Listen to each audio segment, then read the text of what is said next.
Maryland, so I drove in this morning. I've been leading Team Maryland for the past month, and then knocking on doors by myself or with my husband. It's nice to be in community again. So, a couple of things that I want to talk to you about this morning. I know many of you are new to the work that we're doing. Some of you are familiar, but most of you are not. So I want to tell you more about Common Power. And I want to tell you more about the body of work that we do and the family of organizations that fall under the matrix of Common Power. And then I want to tell you about why we do what we do before we head off into the field and into our cars and with some people you know and some strangers and thinking about the gravity of the moment that we exist in right now. So, number one, I am one of 4 directors for Common Power. Myself, Dr. David Domke, Charles Douglas, who is the Executive Director of Common Power, and Marcy Douglas. Charles will be here tomorrow. They are I think Charles is in Michigan right now. I think he's doing 4 states in 4 days, whirlwind. And David and Marcy are in Arizona. And I am here. Common Power was started in 2018. Dr. David Domke, who is a former professor of communications who focuses heavily on politics, and Charles Douglas started the organization. Dr. Domke left the University of Washington to start this organization. That's where I first met him. I am a former professor of African American history. I used to teach at the University of Washington, and then I left and started teaching at Hood College in Maryland. I left that position as a tenured professor and chair of the history department to be involved in this work. Common Power mobilizes volunteers for voters all over the country. That's what we're doing right now. We have record numbers right now, and it makes sense given the historical moment that we are in. I am a historian by training, and so I will tell you that I am going to talk to you about history here today too, because we find motivation and inspiration in the history. We mobilize voters. We bring people together. We tell people about the work. We ask them to go to the places that they can, and we also understand that many people have restraints on their ability to do so based on family, work, finances, whatever it is. So we try to make it possible, and if you can't make it, then we have other avenues for you. Text messaging, phone banking, postcarding, whatever works for you. This is a record number here this weekend. That is amazing to sit in this room and look around and see all of you coming from different parts of the country, coming together for a common cause. That's what we do. We coalition build. We work across generational and racial boundaries to come together to be able to change the world. And the way that we do that is with people from different generations. And you see that here in this room. Marcy Douglas, my colleague and another director at Common Power, runs an organization, part of what we do, because we are a PAC, a super PAC, a 501c3, a 501c4. I spend most of my time in the 501c3. I took that nonpartisan hat off right now, and I put on a different hat, so I can say whatever the hell I want. Because we need that right now. Marcy runs a program called Action Academy. Action Academy is an internship that is virtual, and it is open to students, college students, not just across the country, but across the world, and has an international base. And they learn about civic engagement. They learn from activists. They learn from professors. They understand the history of voting and voter suppression in this country. And they work to move what we call education to action. We pay them to be a part of that program. It is in the summertime. It is a 10-week virtual internship. They get $1,000 when they complete it, and then we sponsor them to come on knocking doors if they want to. Can I get all of my Action Academy students in the room right now to clap, to stand up, to make yourself sing?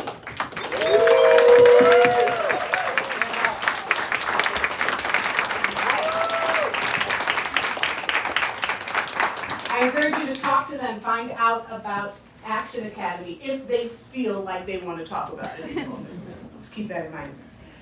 The other part of what we do is the Institute. I run something called the Institute for Common Power. I know that Victoria has had some one-on-one conversations with many of you about the Institute. We started the Institute in 2022. David and Charles came to me and said, we want to start something that will push education. I was ready to leave my position for that, no problem, because what we understand about the history of voting and voter suppression in this country, about the history of race and racism in this country, is A, most people don't know a damn thing about it. And that's okay. It's not taught. We have to seek it out. We seek to give that to the public. B, we know that to be sustained in the work that you are doing right now, you need that kind of inspiration. You need to be able to look back in the past and see people like one of our heroes we work with in Selma, Alabama, Miss Joanne Bland, who helped cross the bridge on March 7th, was on the bridge on March 9th, walked across the bridge on March 21st to help bring us a Voting Rights Act at 11 years old. She went back every time. She had already been arrested 13 times before she walked a step on that bridge on March 7th, in a peaceful march to try to bring attention to the lack of voting rights.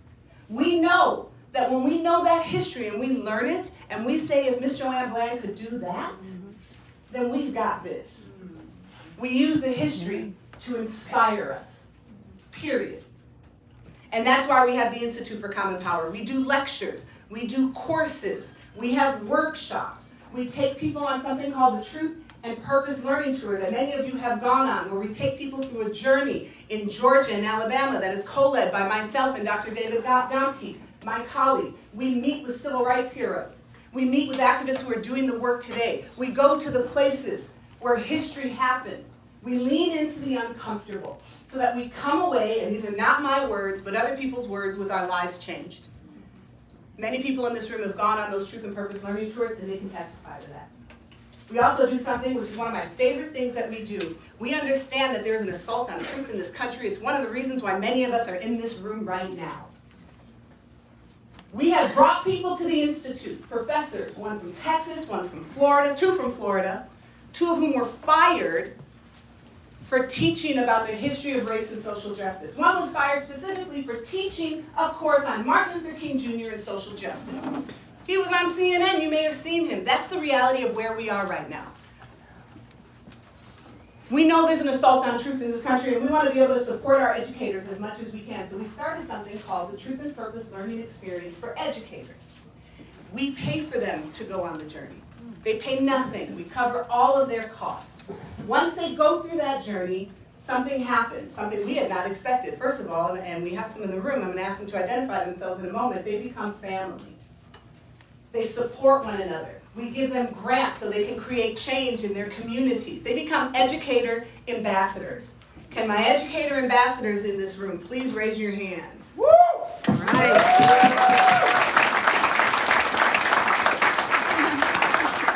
We make a very specific point about them being here. The only thing that we ask of our educator ambassadors to give back to us is to create a lesson plan based on something they learned in the journey about the histories of marginalized people, and then we make that lesson plan available on our website for free for educators across the country.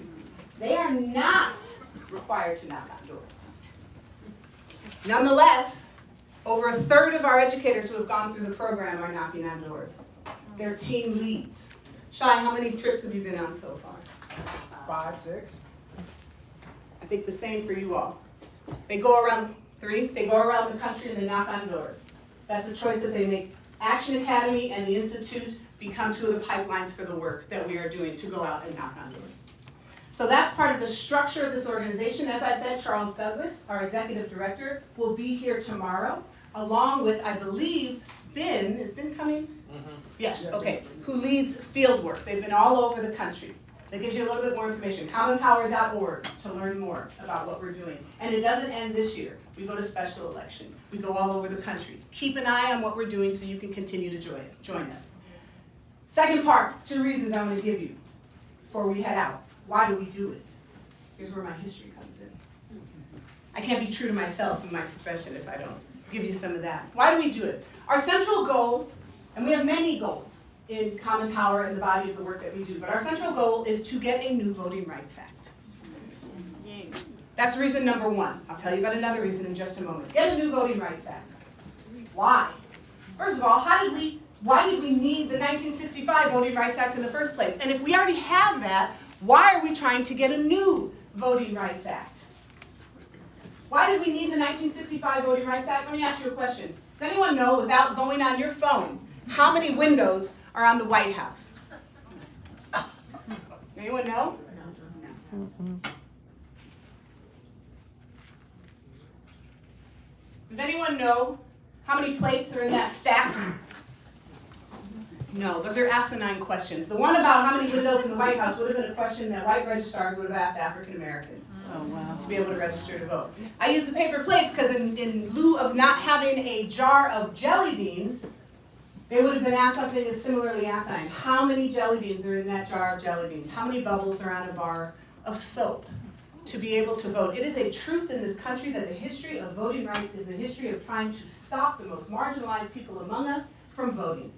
Both indigenous people who were not recognized as citizens in this country until 1924, let that sink in. Indigenous people not recognized as citizens of this country until 1924.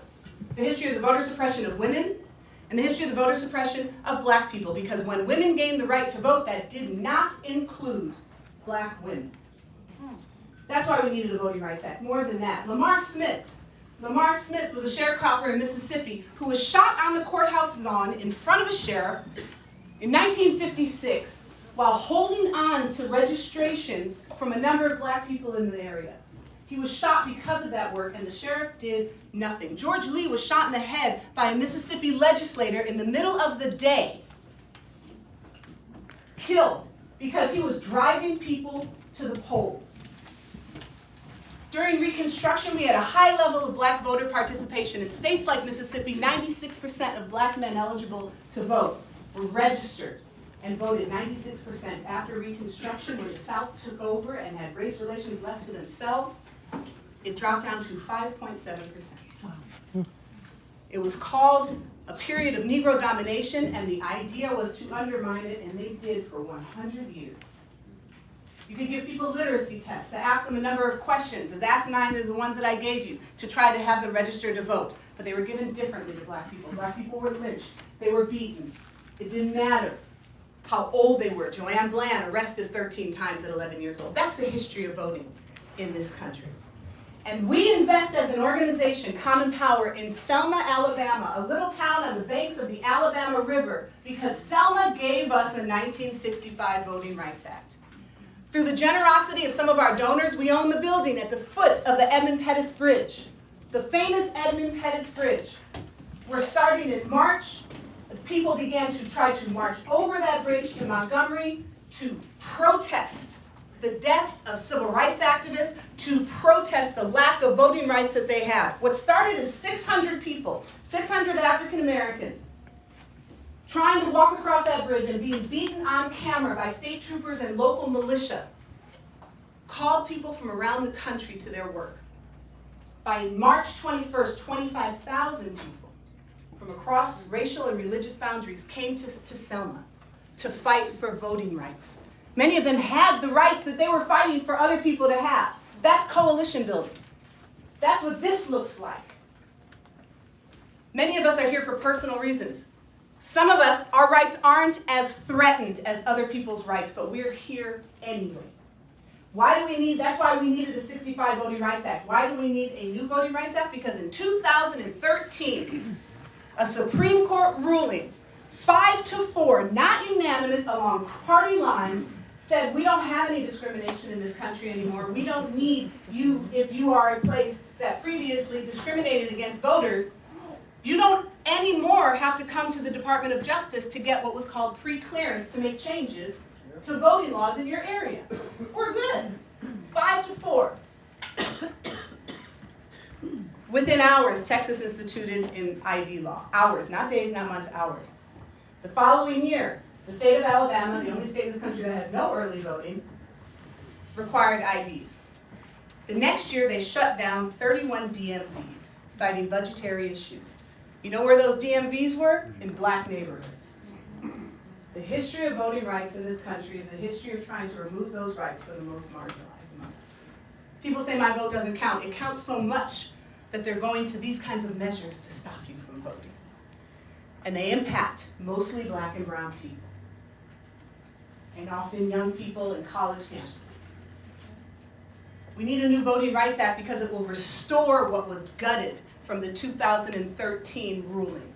That's why we need a new Voting Rights Act, because it should be as easy everywhere in this country to vote as it is for you all who live in Washington State. I live there.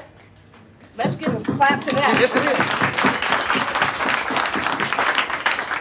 It's mailed to you, you take it in. High voter participation, that is not what so many states want across this country. Because they know that if they did that, and it is along party lines, it is Republicans who have always implemented these laws now, more than 32 states that have them since the 2013 ruling.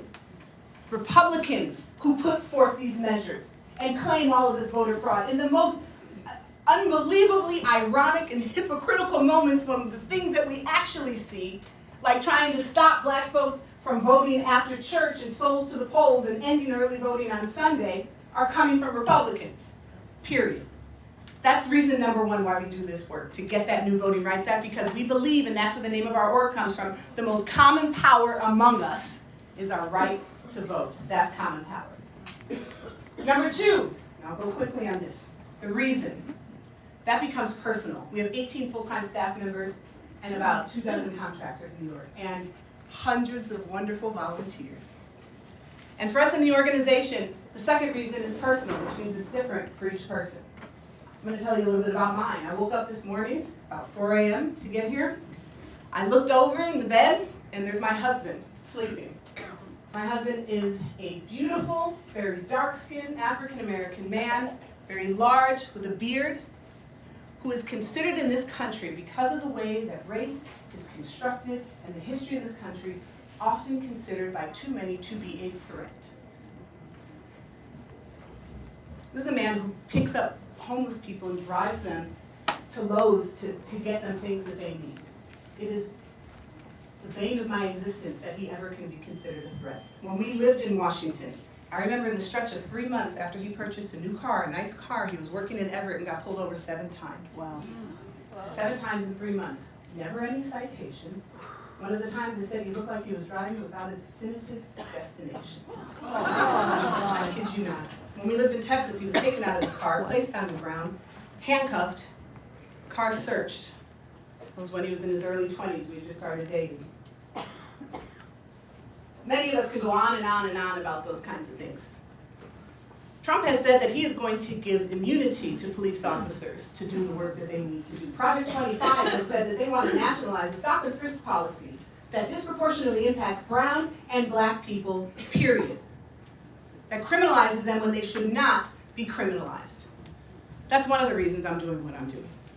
Another reason is because I teach black history, and black history is all of our history, to be clear. And there are too many places in this country saying it makes folks feel uncomfortable. We're not going to teach it. We're going to hide the truth. When you hide the truth, you take power from people, because knowledge is power. That's another reason. This afternoon, we're going to be joined by my daughter. I'm very excited about this. I realize I'm the most excited about it. She is a senior at NYU, so she's hopping on a train and she's coming here. She was a team lead with me for Maryland. She's been knocking on doors for Common Power longer than I've been in Common Power, for almost 4 years. She's a graduate of Action Academy.